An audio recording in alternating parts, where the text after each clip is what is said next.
We are here to deal with the problems of our village, which has, I think, some 2,000 people in it, and a little over half a square mile. But that means, on the other hand, we pay intense attention to what happens among our small group and in our small territory. It's a funny thing about local participatory democracy. You hear people all over the country lamenting that there isn't more local participatory democracy. On the other hand, they have not been to a 4-hour village meeting on whether or not something should be blue or green. So there's a question about, if you really experience it, how much will you like it? And so just I want to note one thing. I was handed yesterday at an art exhibition that sort of says this pretty well. It says, there's an artist made these little candies, and she says, "I hate elitism, but I distrust mainstream tastes." And so we have a little bit of a irony here. I think money corrupts except when I have it. So we now have participatory democracy, and we're seeing it in action. So I hope we like it as well as we say we do. We're going to begin with some opening brief remarks by each of the candidates for village trustee, and then I'll put some questions out for everybody to respond to, and I'll only try to intervene if I think any one of you is taking up a little bit more time than you should, but there's not going to be a strict time. So let's start with opening comments. Anybody want to go first? Go. Sure. Okay. Hi, my name's Matt Francisco. I live over on Orchard Street. We moved here a little over 9 years ago, originally from Ohio, Midwesterners, both me and my partner. Began getting involved in village affairs very early on, have a real love for this place, you know, the special qualities of Cold Spring, the architectural resources, the natural resources, and the history of the place. And so definitely started getting involved in village affairs. You know, it's kind of a 9-year culmination. What kind of brings me here, which is, you know, my love for this place. I think it is incredibly special. The more I travel around, that, you know, there's very little of what Cold Spring is left that feels like this. And I think it deserves and needs protecting. And I think that's what I want to do. Like with any relationship, you can't just take, you have to give back. And that's really what this is for me. I'm not a politician. I don't have any political aspirations. I can promise you. You know, what this is for me is really giving back to Cold Spring, because we've been here for 9 years. It never fails to surprise me how much I love this place and how special it is. And I think that the only way we're going to keep it that way is as we protect it, especially as development starts to come through. You know, we've been very, very lucky, I think, because of the, you know, the geographical locations, the reservoirs around us, and the limitations, that it, you know, it hasn't turned into urban sprawl, and it isn't strip malls, and we haven't ripped away a lot of the past. But we have to make sure that we continue to do that, and we're diligent. I'm very excited recently about the, you know, the current administration, the more openness, you know, kind of encouraging participation, and I think that's certainly what that is for me, and I hope that you folks are taking advantage of that as well, coming out to the meetings, you know, hearing what's going on, making sure your voice is heard. I love talking to people. Joe will tell you I will talk incessantly.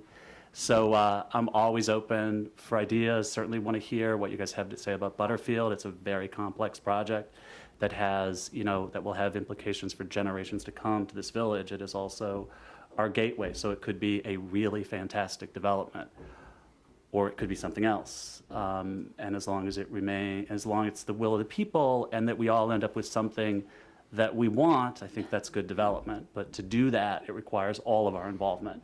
So this is my part here. Luckily, if I'm elected, I'll be able to apply the skills that I have to, you know, I think to help the village. I've 20 years experience in operations, IT, and project management. The last 5 years, very heavy emphasis on finance, budget management, and technology.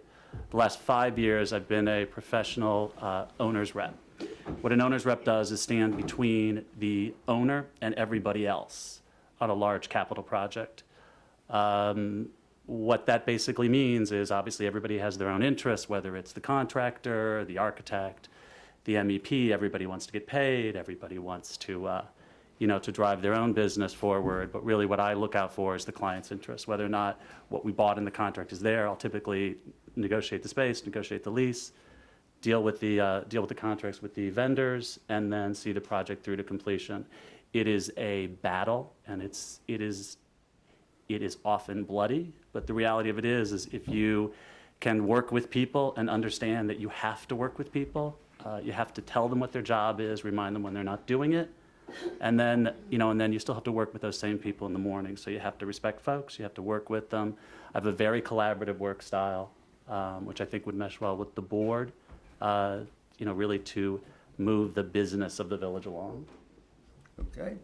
Are we going to go in order, or do you guys want to flip a coin, or should we go down? go. Go Okay, next. we'll go back the other way at the end then. Okay. My name is Tom Rolston. I first came to Cold Spring in 1979 when I was on my way to Newburgh to buy a house, and needless to say, I didn't buy a house in Newburgh. And I said, as long as we're coming back to New York City, where I lived at the time, let's go on the other side of the river. Came down Route 9D. I said, this is a cute little town. Took a right at the red light. Ended up at the depot, and I said, wow, that'd make a great restaurant. Well, it was a restaurant, but I didn't know it. And went around to Dockside and had dinner. And then proceeded back to New York. 2 years later, bought some property here and built a house. And 3 years later after that, in 85, I was sitting in the bar of the depot, and lady says, why don't you buy this place? You're in the restaurant business. And I said, how much do you want? And I couldn't afford not to buy it, so I did. But Cold Spring was a very different town in those days. Cold Spring was a little more basic. And we, through the years, have altered that using a combination of people like Jack Kelly, who was a PR guy from New York City, would talk to people in the New York Times that say, do articles on Cold Spring. And just about once a month, we'd get an article, Cold Spring is a great place to visit. And that has created an atmosphere in Cold Spring that, took the shades off the windows of downtown Main Street and made them from apartments into businesses. And needless to say, I bought the depot. The depot became an anchor, in my opinion, for Cold Spring. The first thing that I did was put a Dixieland band in the gazebo at the depot. And people would get off the trains because they read the New York Times that said Cold Spring was a place to go. They get off the trains, and they would hear a Dixieland band. It looked like Disneyland, and they would, A, come to the depot, and B, shop in Cold Spring and go to the other restaurants. Then we suddenly got an article in a magazine that said Breakneck Mountain was a great place to hike. And that produced a whole nother generation of people. I thought I shut this off. I swear to God. It couldn't happen to a more appropriate person than Exactly. you don't have to worry about feeling insulted. That's all. I really Cell did. phone went off. Who is it? Bill. I don't know who Bill is. Anyway, I came to, that produced a whole new generation of people to come and be in Cold Spring. I have been going to village board meetings since 1985. Back when they had the village board meeting up in the upstairs of the village hall where the courthouse was. And I can't say the first meetings I went to were all that pleasant because I had moved and taken a basically isolated building at the bottom of Main Street and created a business out of it. And this business became flourishing, and it created Cold Spring into a different type of place. It was no longer this little quiet, isolated town because there was action down at the depot.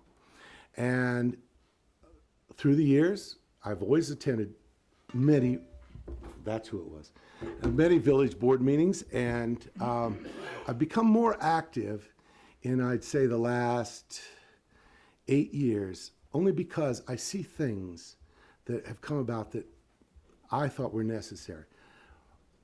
I had an idea to bring boats in the boat club in the main dock. That's now come to fruition. Had the idea back in 91 to bring a trolley to Cold Spring. The minutes are there. I met with the village board and said, let's bring a trolley to Cold Spring. I didn't know how we were going to do it, but eventually Bob Bondi figured out how to bring the trolley to Cold Spring, and we now have a trolley. The Chamber of Commerce, I was very active in the Chamber of Commerce at the beginning, and the Chamber of Commerce, thank God to people like Marilyn Heberling and whatnot, we have become very successful. So I am involved with Cold Spring. I have been involved with Cold Spring for just about 30 years, and I want to continue. Cold Spring I love. I will not allow Cold Spring to become something that I feel is, I call it Terrytown. I don't know why I use that word, but I said I do not want Cold Spring to become Terrytown. So therefore, that's why I'm running for village board. I go to the meetings anyway. I might as well be on the other side of the fence. Okay, we have our incumbent. Yes, Chuck? thank you. Go ahead. Oh, thank you all for coming. Hi, out there in the audience. I ran in 2010 to bring a youthful voice back to the village board. And I sat back in the audience and I saw a lot of older people on the board. And I did not think that the youth were welcomed in the community. I did not think that the youth were given a reason to get involved. And back in '05, I joined the Lions Club and actually began serving the people. And I enjoyed it, and I figured, what the heck, give it a little drive and throw my aspirations out into politics. You know, I ran in 2010. Gut told me I didn't think I was going to win. You know, I almost had a stroke when I won in 2010. I mean, I thought, what the hell was I getting myself into? So, but, you know, I enjoyed it in the 2 years, and I'm throwing myself back out there and hopefully be reelected for another term. Gives me something good to do on a Tuesday night. That's to keep the youth off the streets. I agree. There's a good slogan right there. Elect them to public office. I thought of that as a rationale. Well, why don't we, having gotten a sense of people, as people just move right to an issue, and there seems to be one big elephant that has gotten some attention lately, and that's the Butterfield property and its fate and future. Why don't we just start with your views on that, since that's on people's minds? And actually, I don't live here, but so I'm actually the lowest of the low. I'm a relatively recent arrival in Phillipstown and not even a Cold Spring native. So I don't think there's any category lower than that. But I do come here all the time, so I'm very concerned. Well, maybe, yeah. And so I'm very concerned about what happens to this property. I think we all are. So let's just start off. Do you want to go first, Matt? Sure, yeah. You mentioned it, I think. Yeah, and I think everybody's voice should be heard, you know, relative newcomer, you know, whether or not you, I think what qualifies you to be engaged is to have an opinion and to care and to get out there and to do what you need to do to make sure that whatever change happens, you can live with. So I think the Butterfield site is a very special site. Obviously, you know, the 1925 building that was, you know, built from the Butterfield estate is very special to the town. Obviously, you know, many residents were born there, died there, and so obviously it has a history. That building is, you know, predominantly gone. They have ripped off the third floor when they did the reconstruction in the 50s and the 60s. But now we have the opportunity for development, and what that really means to me is really tax positive development to help pay for infrastructure. Because, you know, with only 2,000 people to pay for full municipal services like sewer, water, sidewalks, roads, snow removal when it ever comes, the only, you know, the main source of revenue is taxes. So alternate sources of taxes obviously would be something like tax positive development. So I am completely in support of development there of mixed use. with respect to the, where it currently is, it's evolving, but if we're talking about what we know today, not terribly comfortable with the massings of the buildings, the site layout. They are very, very large buildings. There are some loopholes in the code that allow you to build, what will be perceived as a 4-story building and still qualify as 2.5. So I think it's very important that everybody stay diligent, starting with the village board, who is the lead agency on this project, and that we make sure that as we work with the developer, as we respond to the pressures that are applied to us, whether they're from citizens, whether they're from the county, whether or not they're from, the town, that we make sure that we look at them with a critical eye, we gather all the information that we need and make sure that it's a change that we can all be comfortable with and we're happy with at the end. It is not something that can or should be processed very quickly. It's a very complicated project.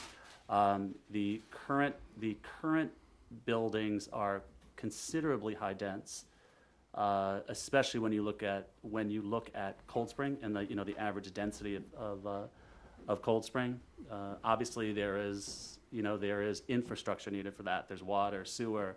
We all know of our flow issues. 240 Main and the Grand Union.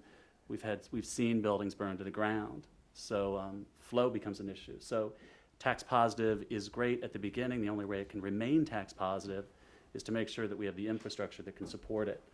And I think that's really kind of the challenge, is to make sure that all the voices are heard, that there is enough time and due consideration taken to make sure that we do the right development there. I think it is a perfect site for development. I think it could be an incredible asset to the village. It is perfectly situated to be a gateway. However you envision that, whether or not it's a clock tower on the south end and, and signage and, I think it could be very, very beautiful. What's being proposed, I think, is very, very different than what I would envision. But what really matters is what we all want, because, regardless of what my personal tastes are or my goals for the site, it's a democratic process. The meetings are open. That is state mandated now, but what that does is it creates this environment where you come to the meetings, you hear, you have input. If this does go by the way of planned unit development, we do have the ability to change our code per this development. So if you can get away with putting what is essentially a 4-story building, because you can get a 35-foot average roof height from the grade elevation, the standard grade, in a planned unit development, you can say, okay, but we don't want that here, right? And that's why I think the PUD status is very, very helpful. Okay, good. Let me start the process of mixing things up, if you don't mind, and I'll jump over to Chuck, and then I can kind of mix up the order we go in. What's your view? Well, my view You on work across from it every day. Well, yes. I mean, my view of Butterfield is the fact that, anything developed up there will be better than the eyesore that's there right now. And I agree with some of the positions that Matt's taken on Butterfield in the fact that we can't rush this project through. That, people have to be heard. There's going to be ample opportunities at the village level for the public hearings on creating the zoning district, and with the planning board through their site plan review. Now, right now, looking at the site plan, I have a problem with the number of the condo units proposed in the upper parking lot area. I think that should be shrunk a little bit, reducing the number. And I think the size of the proposed building number 7, the one that's going to be towards, with the 2 other entrances to the pavilion, I think shrink that a little bit, and I think it would look a little bit better. But, I mean, anything is better than the eyesore that's up there right now. And I've sat there and watched it for a long time, and just sitting there. And, with the people voicing their opinions on it, it helps shape the plan. It shapes the site plan, and we should be proud of it in the end. We shouldn't be ashamed of it. And that's my view on it. I hope I answered the question. You did. Okay. Okay, Tom?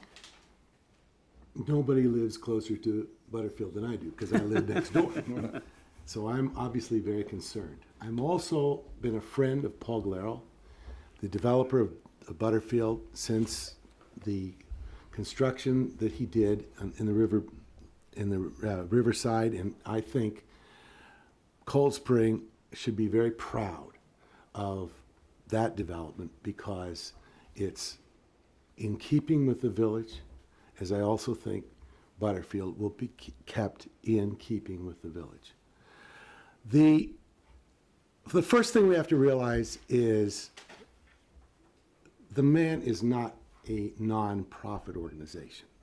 His goal is to make money there, and he can't make money unless he builds X number of projects on the site. He's given us an acre to an acre and a half of open space, which I think is very generous. And that will be the so-called square of Cold Spring. And I'm very happy about that. As to the governmental building that they're building, we need it. The county needs it.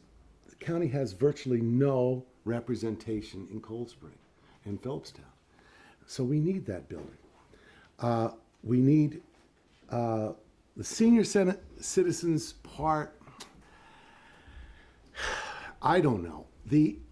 I think the reason he's doing it is because he gets federal funds that way, and because that is an easy way to get things through the mass audience, because this doesn't bring additional people to the village. However, if you think about it, they wanted to make 50% of the units of the senior citizens units be Cold Spring only or Phillipstown only residents.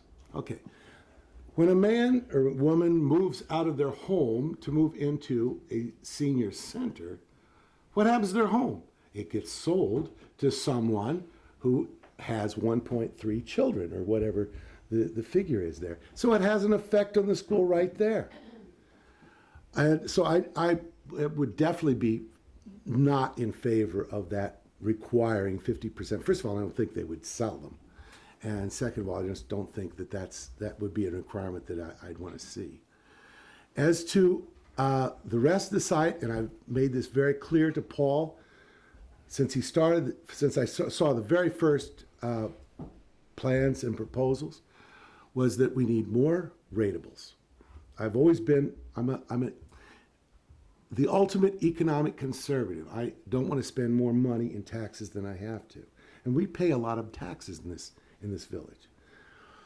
I think we need more buildings, for example, we could have one of those buildings be for lawyers, accountants, doctors. How about more places where people live and work? Maybe they're a glass blower. Maybe they're a basket maker. I don't know.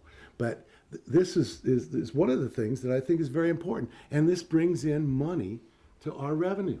So we must keep the Butterfield project tax positive. And one of the ways to do this would be more retail. I don't think it's designed for retail as we have on on Main Street in Cold Spring, but I do think it's designed for other types of offices that could go up there. So that's what I think.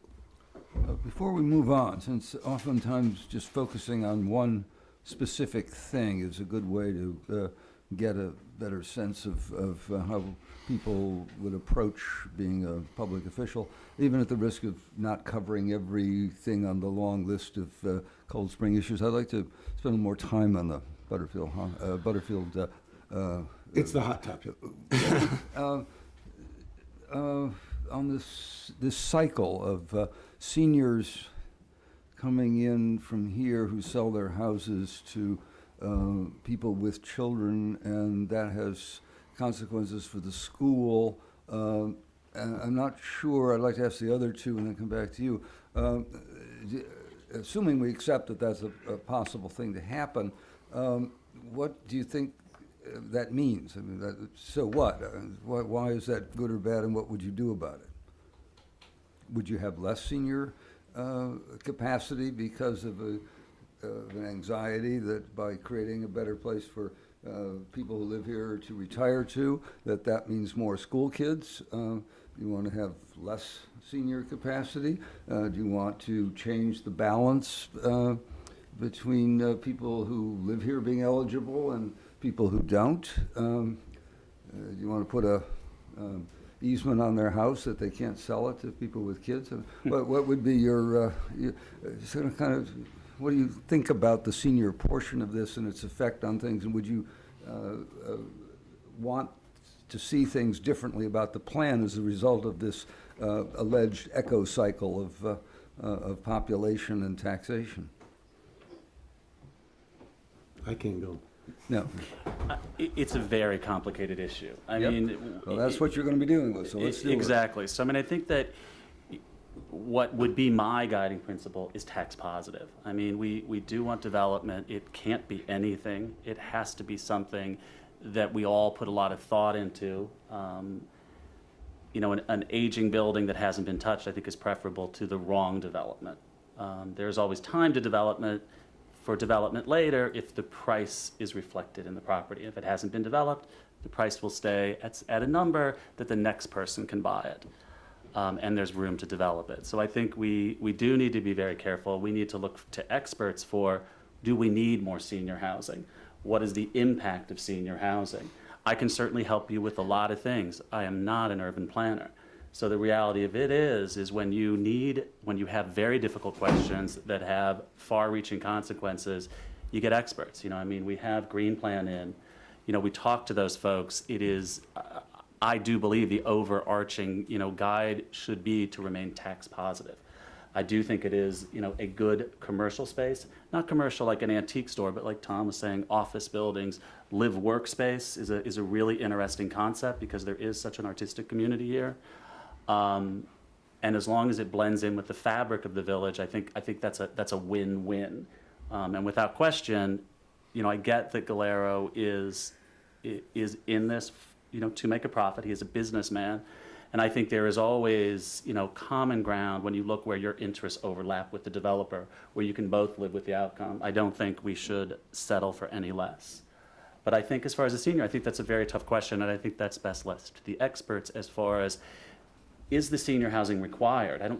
Somebody needs to tell us, experts need to tell us how those numbers are calculated. What happens when those people transitions from those homes into the senior housing clearly then opens up other homes, which obviously then allows for children in those homes then going to the school.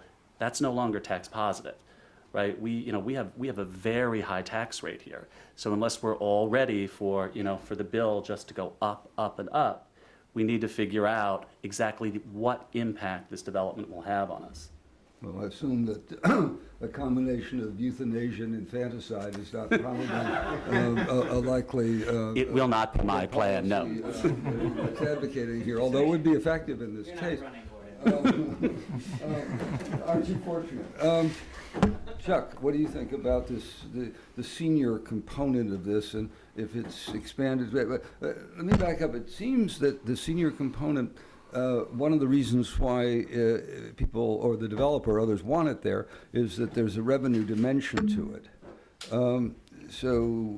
Yes, he was saying 45 units and his funding gets more favorable. Okay, now is that a reason? Reason for him? Yeah, but is it a reason for the village? If in fact some may believe that it could have other unintended consequences that could impose costs on the village. You have a sense of that, Chuck? Well, I think in the whole process and addressing the senior housing issue, I think if we take time with the process, we can get all the information together and then make an informed decision on it. I mean, we don't own the property; he owns the property. But whatever's developed there has to be consistent with the character of the community. We don't want something that's like a Taj Mahal type thing built up there. I mean, I don't think it would fit with the character of the community, and it may look tacky. I don't know. I mean, I'm not a psychic. I don't have the answers to these questions, but I think a blend, like a healthy blend of like senior housing and with the commercial, the government building would be a good thing there. But I don't know about the assisted living facility. I don't know if it's appropriate for the site. So those are my thoughts on it. Tom, you want to? I spoke to Paul Galero tonight at 6 o'clock, and his complaint is that he hears a multitude of things when he goes to all these meetings. First of all, every time he goes to one of these meetings, it costs him $2,000 an hour because of all the consultants that that the village has hired, the 2 planners that have been hired, the lawyers that he brings in from White Plains, Keen & Bean, good firm by the way, and all these things. I mean, the man's spending money. There's only so much money can be made at that point. And then he goes to the meetings and he hears this one and this one and this one and this one. He said, if I were dealing with some people that would tell me what they want, tell me what the village wants, I can suit the plan to those needs. And he's not getting this. And you know what? He didn't get that when he was down in the riverfront either. Everybody had a different, this one doesn't want to cut down trees, this one doesn't want to, this one wants a park, this one wants a, it was a terrible, terrible situation, 10 years ago? I forgot the number of years. But he doesn't want to go through this. And that's why he would rather have a committee formed by the village board of maybe 10 people. And maybe those 10 people go out and talk to 100 people. That would give us the citizenry of Cold Spring. And then they come back and say, we want this, we want this, we want shops, we want government buildings, whatever we want. And then he'll suit it. But you got to understand, the guy is coming in here to meetings. He's hearing from all these different factions. Nobody's ever talked to anybody else. We're famous here in Cold Spring for not communicating. We're very bad. I mean, years ago, we could have bought Dockside for $60,000. We could have bought the lumber yard for $40,000. And nobody talks to anybody else. And that's got to stop. I mean, God only knows the village board isn't talking to each other right now. They're fighting. So it's got to stop. We've got to get a little more communicative about this thing. Otherwise, we will get the wrong thing at Butterfield. You want to, Matt? I think that's a fair charge to say that he's not getting a clear message from the boards. I think it also should be understood that this is one of the largest development projects that they've ever seen. So I think we have to give them a little bit of a learning curve to figure out how to do this. It's very difficult. It is a very complicated project. Isn't that our job as the 5 members of the council to provide the leadership that Right. then puts us in charge of this because we're the guys in charge? It's our job. It absolutely is our job, but I'm saying all I'm talking about is what exists now, and you only know what you know, right? You work on your past experience, and you learn and you move forward. I think they are grappling with how they do this. I saw what I thought was a very good turning point last Saturday, when they did the site meeting, to say, wait, let's take a step back, let's look at the comprehensive plan. It is not only our roadmap, it is now law, right? This will guide us as to how we should approach this, right? And while I understand that it will cost Mr. Galero money to do this, I cannot be sympathetic about how much he spends to do this. He should know going into it what the costs will be. And the solution can't be that we bifurcate or that we go around a process to save him money. There should be a fair process. It should not be arbitrary. It will have to be governed by the comprehensive plan, but it will cost money to build here. And I want to point out, having been on the comprehensive plan committee, the comprehensive plan is a guideline. It is not law. It's not the rule. It is not the absolute. It's only a guideline. And that we were taught that from the beginning of the first meeting. We are creating guidelines by which Cold Spring should live by. If the village board, i.e. one of us, makes it a law, that becomes a zoning issue. Right. But the comprehensive plan is just a general blueprint. Correct. Chuck, Correct, but it is accept. You've heard a couple of views, and you've sat through, and it's incumbent a fair amount of conversation. Do you have something you want to add to the conversation they're having? Well, in regards to the comprehensive plan, Tom's absolutely right that it is a set of guidelines, and I think it will help the village board turn around and make important decisions on how to update and modify the zoning code, because frankly, the zoning code, I think, needs to be updated. I think some of the rules and regulations in the village government have to be updated. I mean, people should not be subjected to the arcane and the ridiculous. They should be subjected to the practical and the reasonable. So some of the zoning recommendations that come out of it, when we create this PUD, this plan unit development with the zoning, I think it'll help us. I look at it as being a sculpture with this property. You know, you start out with a mold of clay, you have to adjust it here and there. It takes multiple rounds to get something perfect that's going to be healthy for the people of this community. And that's what I want to see with the project. I mean, it's going to have healthy debate. We're not going to agree on a lot of things, but in the end, I think it's going to be a property and a development that people are going to be proud of in this community. And that's what I'm looking forward to. Okay, there's one more on this topic that I want to do, which gets to partly why I wanted to spend so much time on it in the first place. As I understand it, the final authority on this property and what happens to it, and therefore its effect on the village physically, demographically, financially, and everything else, rests with the 5 members, the mayor of this village. That's correct. Okay, that's the position you guys are running for. That's correct. What will you do if you're elected a trustee about the process of this that is any different than what it is? Or do you have a vision or an idea of exactly how you will approach dealing with this as a trustee? Am I allowed to go first? Yes, you may. Okay. Yes, I have a very distinct idea, and that is we, as the 5 members of the board, must take a leadership position in all this. We must, I know that on the planning board, for example, we have some strong minds there, but we still are the ones who are going to make the decision. And we must take a leadership position to, we talk to people of the village of Cold Spring all the time. I do, at least. And I hear what they say, and we must take a position. We must take a leadership role in this, as opposed to just sitting back and letting. Well, first of all, I'm a little upset that the lawyers are having so much to say about this, because I'm not so sure that that's wise either. But we must take a leadership role. Okay. Chuck? Well, I think, with everybody working together with this, we have criteria established by law as to how to create this new zoning district. And there's rules and regulations for site plan approval. So I think on paper, my belief, if it's stated, you follow it. Now, you're going to have dialogue, and it's going back for the healthy debate, agreeing and disagreeing. But in the end, I agree with Tom, we have to take a leadership position on this.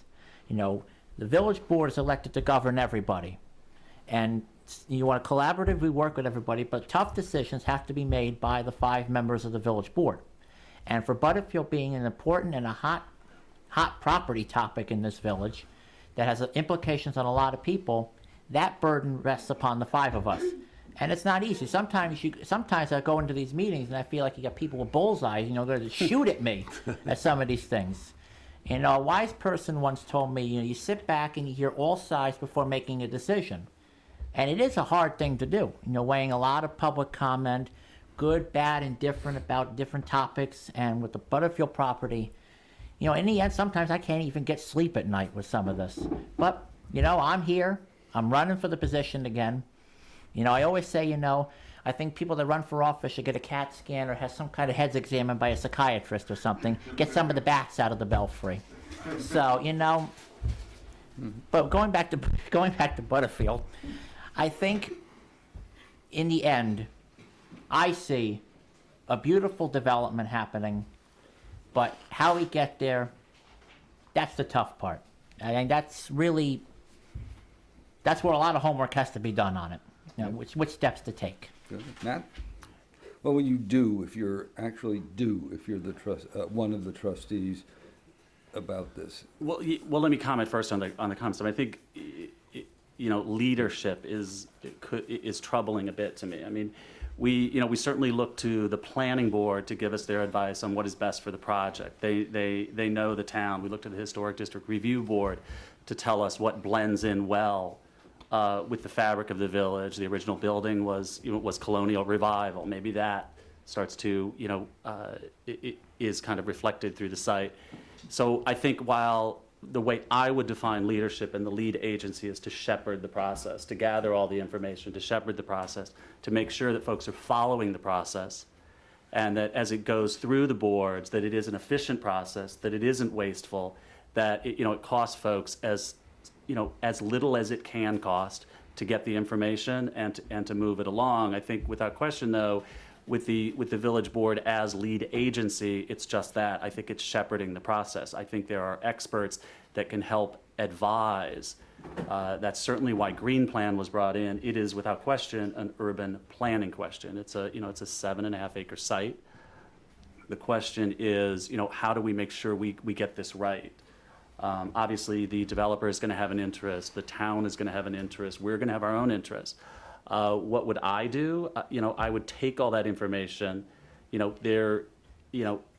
make sure the process is being followed, and listen to the people. And I think that's why the comprehensive plan is so important, because what that comprehensive plan is in fact a conversation between the village and the governing body to say, this is what matters to us. This is why I love this place. This is why I came here.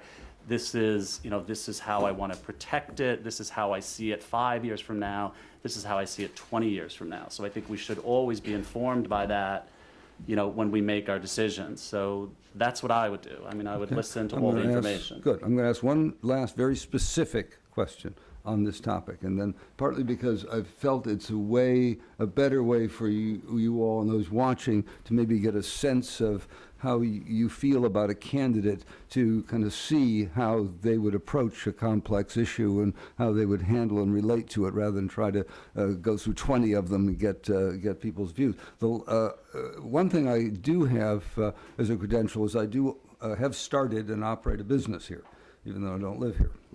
And one thing you all have reassured me about is something that I have little apprehension about, and that is that there will be a great rush, and things will be done hastily. It took me, I don't know how long to get the sign approved that's hanging over the door, even though But it looks beautiful. Well, I went to great lengths to exactly and precisely measure the dimensions of the previous sign, so that there would be no large constitutional issues involved. Even the color scheme and everything else almost exactly replicated what was there before. Nonetheless, I did attend a number of sessions on this topic, and finally it was approved, partly because of the catch-22, that if you have an air conditioner through the transom, it has to be covered. So if I took the sign down, I'd be in violation of the code. So they were kind of stuck finally, but it took a fairly long. So I'm not worried about this being rushed through. So my very specific question is, what's your guess, estimate, hope, if you're a trustee, of how long this will take? Who wants to start? End of the year. End of the year. Chuck? I think March of next year. Matt? I would think roughly a year. Yeah, I mean, you're talking before breaking ground? I'm talking before approval. Approvals? At least a year. I would like to think. point out that Mr. Galero, in his very first meeting, indicated that he thought it would be possible to start in March or April of this year, and I have to tell you, we're in March right now. And I think Matt brought the ultimate word here is efficiency. And I don't think we're very efficient in getting things approved in Cold Spring. And I think your sign is a perfect example. So if elected, your goal, one of your goals would be to have this resolved by crocus time of next year. Crocus time. Well, let's say spring of next year. That's a Garrison comment. Well, you guys always were chicer than we were, so. I didn't know what one was until I moved up here. To Garrison, right? Yeah. Somebody said to me one time, where is Garrison? I says, Garrison is a state of mind. Well, that's what someone told me at the Mall of America about Snoopyville. But anyway, let me not let the question go by. So each of you would say, if you're elected trustee, you would be determined to try to have this resolved and over with by the spring of next year, At least. if not before. Yes. I don't know that that's a fair question at this point. I mean, knowing all the information, it has to go through the process. Right? The Okay. information has to be gathered. If it can be done, that's great. What the amount of time it takes is the amount of time it takes. Okay. Well, there is a difference of view there that people should. Let me see if we can. We actually can't do much here because I want to leave some time. I want for both the closing statements of the candidates as well as some possible questions and ideas from the audience. But let me just pick one here quickly, because I don't think anybody's going to disagree that anybody going to disagree that they'd like to see some tax money returned to us from Putnam County. Sales tax? No, then we don't have to spend a lot of time talking about that. Whether you can do it or not is another matter, but let's not get bogged down in that. Nobody's against that. Well, you know, we're not the only town that Right. wants this in the Putnam County. Right. And it's the legislators who are balking about this. However, if Putnam County puts more of the burden on the towns and the villages, then their costs become less, so they can afford to share some of this money. Plus the fact it's not fair Right. for Cold Spring to spend the money to bring in all these so-called tourist dollars and the sales tax dollars, which we're sending over to the county. I think what I've established is I think we agree with that, Okay. and we want to try to Right. get some form of that. Okay. But I think as well, if I could add too, that I think that's key in Cold Spring particularly, you know, because if those dollars were to come back to the village, I think it would help to align residents and business. Right now, there's kind of, why do we want them here? I think if those dollars come in and keep our Okay. taxes In the down. interest of time, I'm going to interrupt because Yeah. no one's going to disagree with Yeah. that. So we're No, but I think we're- that's an important distinction, that it could help. Fine. With And we all agree with all there's a sorts of parking things. problem, and what else do we all agree on? But one thing we may not, and this is the last thing, and then I'll do the closing things and some comments from the floor, is just consolidation of services. That's been known to create some difference of opinion, I think, among citizens of our community, including the larger one. In fact, some of that disagreement is still going on, if I read the mood of the people correctly. What's your view about consolidation of services? What services would you think could be consolidated, if any? You want to start with, why don't we start with our incumbent here? Consolidation of services. Well, I think if it's practical and we can save money, I would say go ahead and do it. But you have to analyze what current services we have right now, and say we were going to merge with the town. Mm-hmm. You look at what we have right now, then you look at what the town has right now, and you have to go pretty much put them in a row, in column, and go. Right, presumably so, but you have, having been around for a while, any sense of which ones, if it were up to you, you would advocate? I would think consolidating the courts, different courts. I mean, putting all into one, that would be in the realm of the practical, not in the realm of the absurd. Trying to think what else. You mentioned the word fire. Without Not in causing a one. crowded building. Yeah, what's our rating here? Yeah, that's the one limitation here. Are we over 50 people? Because I don't want to bring the inspector down there. Okay, so I said the word fire, and I said the word consolidation, not directly together, but in kind of the same time frame. So that's, go on. Courts, I think. Okay, what, anything else? I have no view on the subject. I just want to get it out. Well, I think if you want to consolidate the highway departments, but then it goes back to turning around and looking and see what you're going to get. I mean, it's tough to come up with a whole list until we actually see firsthand what we're paying for, and if we're people paying for the town for their services, and if it's practical, consolidate it. Okay. You don't have any other candidates on the list other than courts at this point? Just the courts. Okay, Tom? The most inefficient, tough subject for me because it's a good one. Most inefficient form of anything is government. Government doesn't run, in my opinion, anything correctly and efficiently. So let's start with that premise. Presumably you don't want to privatize the Navy.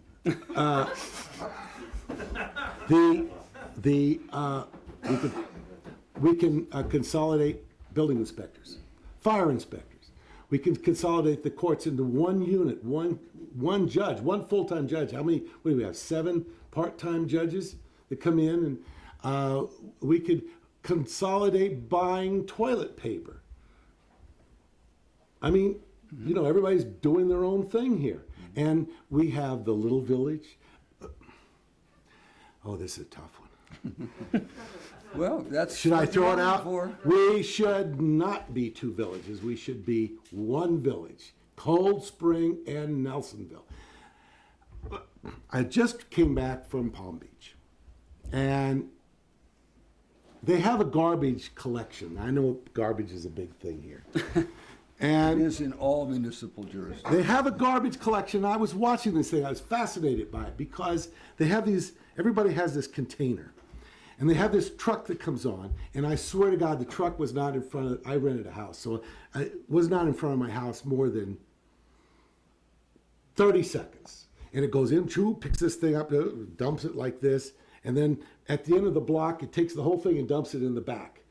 And this thing is so efficient, one man operating it, then that one man, because I talked to the driver. Now that, which by the way, he was upset about because I was taking time off that he had to do. And one man takes the garbage then to the dump, and that's all the guy does. And, you know, we're talking here about all these things about garbage collection and garbage thing. Very efficient, one man. We have to buy a new truck.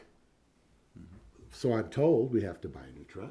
So if we need a new truck, let's get one of these trucks. Then one man will So do you it. think this Then would- the other 2 guys can do other things. So you think the consolidation of Cold Spring and Nelsonville would facilitate the? We definitely should be efficiency? picking up Nelsonville's garbage because we pick up our garbage in Cold Spring for $65,000 or so I've been told at the village board meetings. And if that's the case, Nelsonville's paying $18 per household for whatever, for the garbage pickup per month. We'll make some money off them, not to mention all the recyclables, which should be required in Cold Spring, not at our discretion. Recycling should be required, which it's not right now. And Okay. we make some money on it. Okay. So we've gone from, we have one view that the courts are very ripe for this, but that's pretty much the aspiration, to a view that we should consolidate the 2 villages. So we have some spectrum here. Where do you fall on it? I don't think I have enough information really to form an opinion just yet. I mean, certainly, you know, tough times require tough decisions, and looking at all the information, if there are efficiencies to be gained by consolidation, I would say that nothing is off the table as far as looking at it. But it has to be a thoughtful process that takes in the real cost of consolidation. You know, when you hear things like, well, if the courts move over, but the police department stays on Main Street, but they share Mary. Well, how do you share Mary? You know, Mary Sawyer, the village clerk, if she's in between the 2. So what does that mean? Another village clerk? Those are the kind of things that you have to think through to make sure that you're really saving money. There's always kind of this knee-jerk reaction to, you eliminate this cost. Well, what about all the hidden costs or soft costs that you incur when you go to try and do that? So it has to be a process where you look at it from beginning to end and make sure that you really are saving money. Okay. Before doing the closings, why don't I just now see if anybody here has anything they want to follow up on or raise that we haven't talked about before we move to the closing statements. Yeah. Yeah. Yeah, could you just give us your name? And Hi, Thomas Ambrose. I actually don't live far from Tom. I live on Paulding. And I'm curious about a couple of things. Particularly, you mentioned your relationship with Paul Guerrero, the developer of Butterfield, I know it.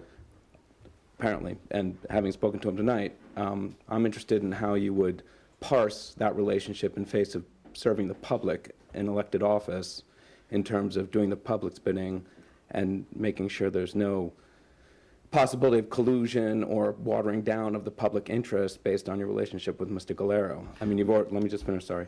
You've already mentioned the fact that you feel as though he's spending a lot of money to get this development made. His goal in developing is to make money. That's apparent to everybody, and it should be. I mean, that's the point of development. However, the cost associated with making this development is not as important to the village and the members of the village as having the development that we all have to live with during construction and after construction. Ready?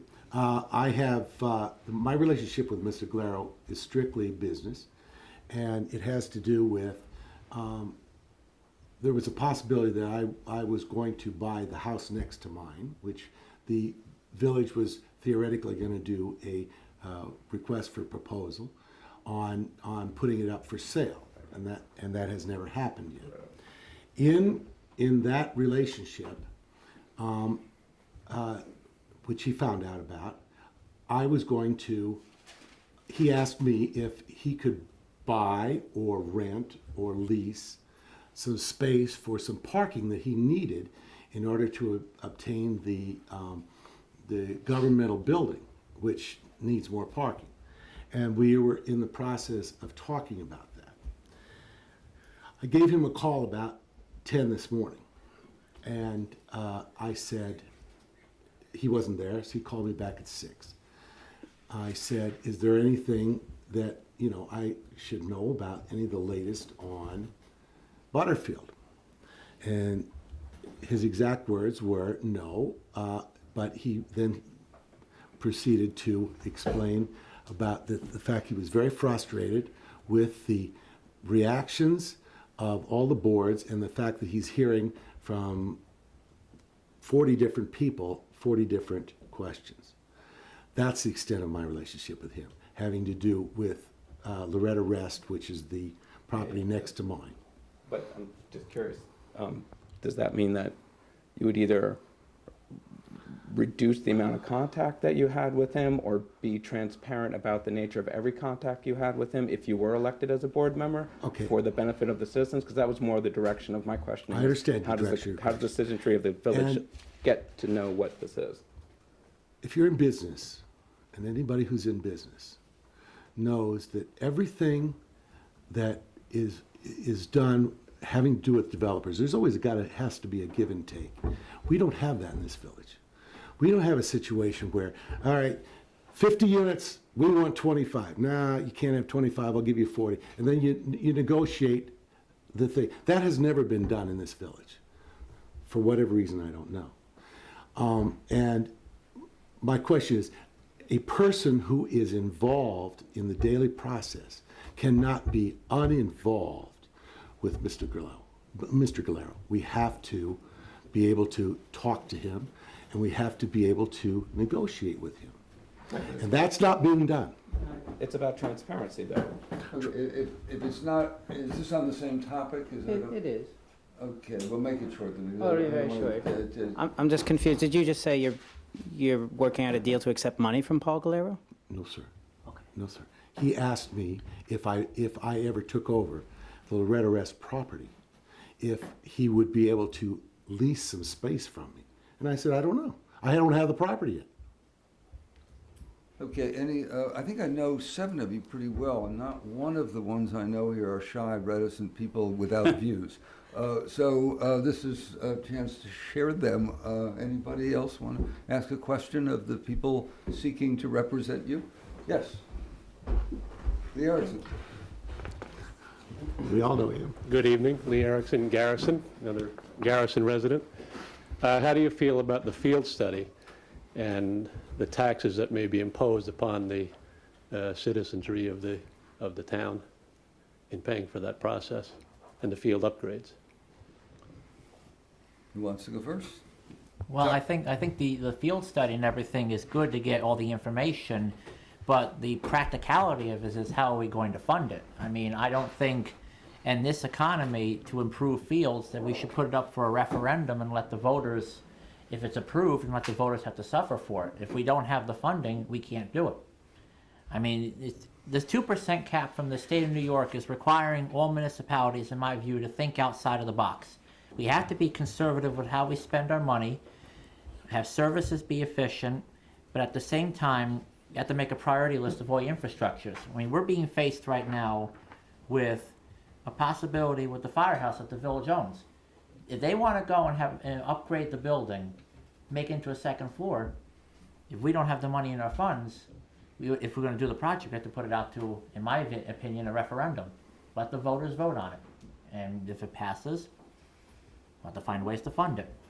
But going back to the field study, I think it puts us in a position to see what can be done with it. But a priority list has to be, if we have certain funds, go ahead with that aspect of upgrading the fields.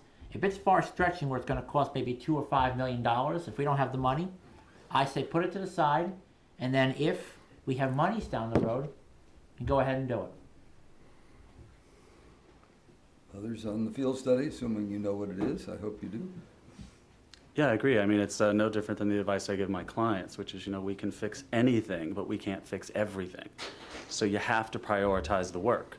And it is almost always going to be budget driven. So I agree with Chuck that it has to be, is the money there for it? And I think voting on it is a great way to go. This is something that people want. We all pay a premium to live here. We understand that. It's a bit more. In some cases it's a lot more. The question is, what do you want to do with those dollars? So a referendum is what you meant by the voting? Yeah. Okay, so we have 2 votes for a referendum. We're going to kick this one back to the people. I don't blame you. But, okay, Tom, what would you do? I think the field study cost too much to begin with. And I'm not sure that it was the job of the Village of Cold Spring to do it. We have the town that has the rec department. We pay for that. We have the school, which has their own recreation. We pay for that. God only knows. And I'm not so sure it was our job to even get involved in the field study. But having done so, and probably hard to get our money back, what, to Lee's question, which was, what do you think? What's your view of it? Pretty negative. Okay, good. That's why we're here, to find these things out.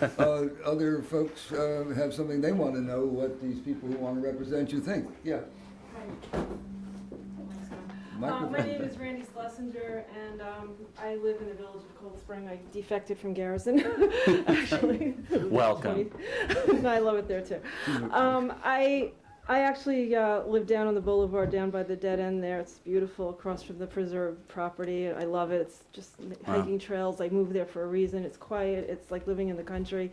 What really disturbed me, though, was when I found out there was a plan to extend Lund Terrace onto the boulevard. And I don't know is that still on the table, and if it is, what are your views on it, and what are the possibilities or probabilities of that happening? And the cost involved. I don't think the plan was to necessarily extend Lund Terrace onto the boulevard.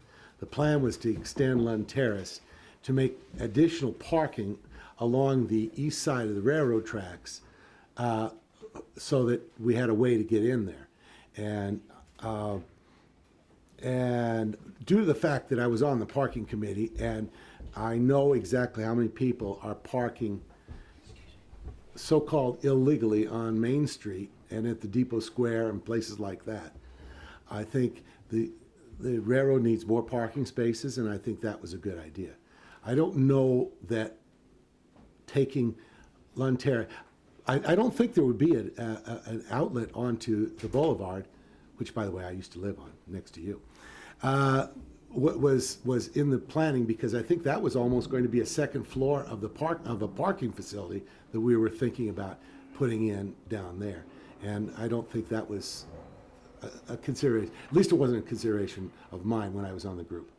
So I remember when I was at that meeting for the Marathon Battery Park, we were there, and that came up, and then afterwards I spoke with Seth, and he didn't give me a definite no. He was kind of walking around it. But that was a discussion at the time about literally, like, it would cost millions and millions and millions of dollars. I don't even know where you would get it. We would get it. But to literally break through somehow, and so that my dead end, my lovely little dead-end street would then become a thoroughfare. So, for people getting down to the train and so on. Any others have views on this? I don't want to spend too much Yeah, time I mean, on one I guess topic. it's a good point. If Tip is right that all politics is local, I don't know how you could get much more local than this particular question, but that's what it comes down to if you're on a board. Yeah, This block versus that block. So you may as well know. Anybody else have a view on this topic? That was my understanding as well. It was related to the marathon development, and maybe why there isn't a firm answer is because there isn't a firm plan. But when you look at a large parcel like that, and how do you get the cars back there? How do you get them out? You have to look at traffic planning. And I think that was one consideration. It wasn't my understanding that there was really anything that was going to be done, that was planning to be done. I'm not sure, of what you're referring to, but I mean, I think definitely that it was as I understood it, it was part of the marathon development. They were talking about traffic flow around that, how to manage it. And I think the answer couldn't be given because there isn't really a marathon plan yet, although it sounds like there might be soon. So First of all, we don't stay own tuned. we don't own the space. The railroad does. Right. So it's a Yeah, moot that's point, true. and there is no development plan for Marathon at this point, because what I understand is Mr. Carney has gone on to other projects and left Cold Spring up and up. And then I also understand that there's a ecological problem at Marathon too that hasn't been resolved. So that's very up in the air thing. Okay, anything else, any other questions people want to put in the public thing before we move to some closing statements? And yes, Mike.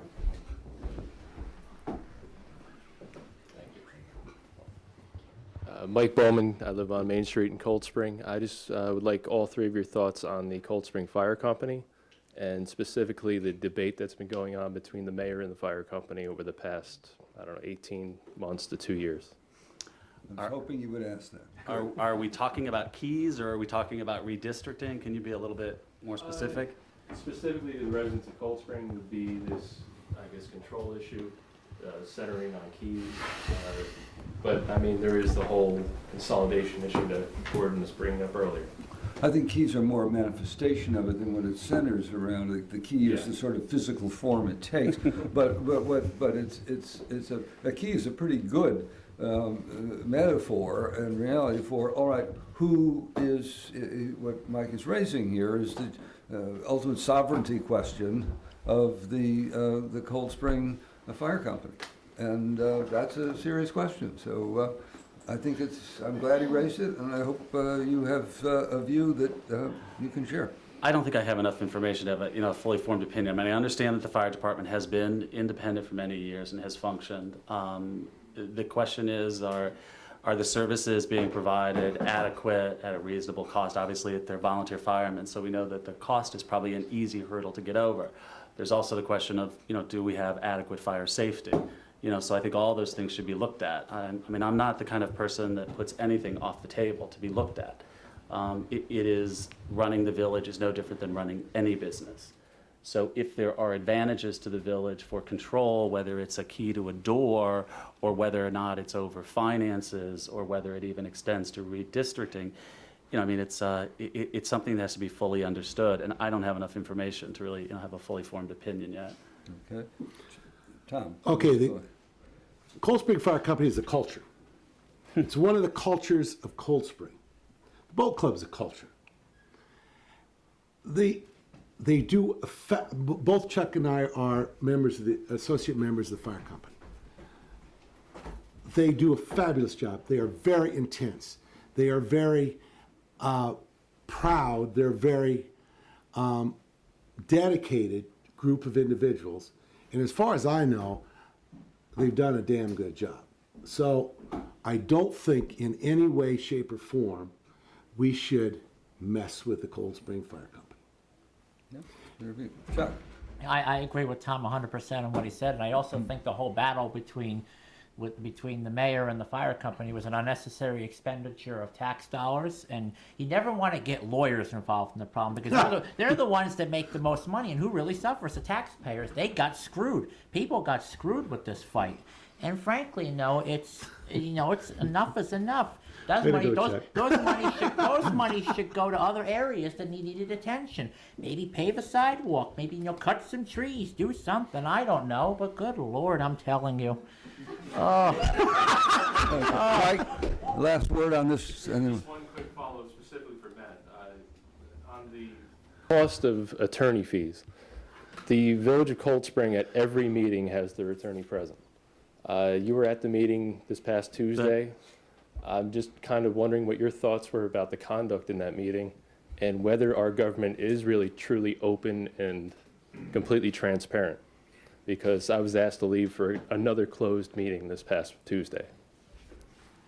Well, I'd have to look at the bylaws. I mean, I understand executive session.